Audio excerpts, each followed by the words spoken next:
Dito sa Camarines Sur, Zamboanga del Norte, Sibugay, mayroong dalawang bata nagluray. Naglayog. Naglayog di ay. Go.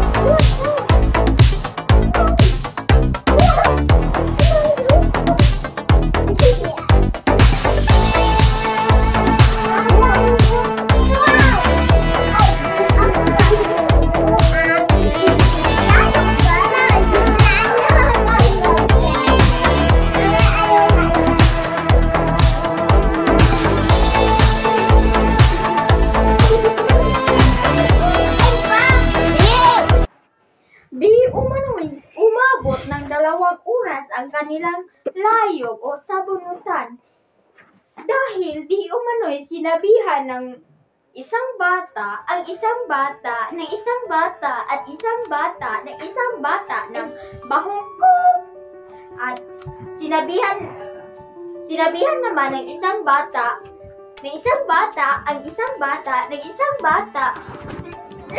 Alis ka dyan! Tatalay! Na isang bata na bahong siyang kaya sinabunutan nito at ganun lang ang nangyari bigla at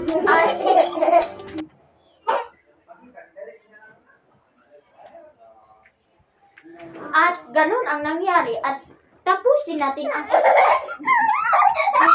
naway batasan ha. At dito ngayon sa isang barangay hall sa Camarines Norte, Zamboanga del Sur, Sibugay namin na interview. Ay, kalimutan mo yung wig.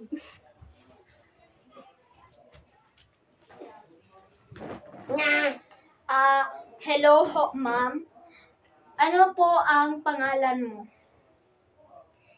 Akong pangalan ay si Megan. Lakasan mo! Si Megan! Ano naman pangalan mo, ma'am? Jenna. At bakit kayo nag-away, ma'am? Kay kuan man, mangayo siyang orange. Ganun ba? Bakit ka nangayo orange? Ng orange? Tanga to, guys. Bakit naman siya nangayo og orange? Gani! Bakit siya humingi ng orange?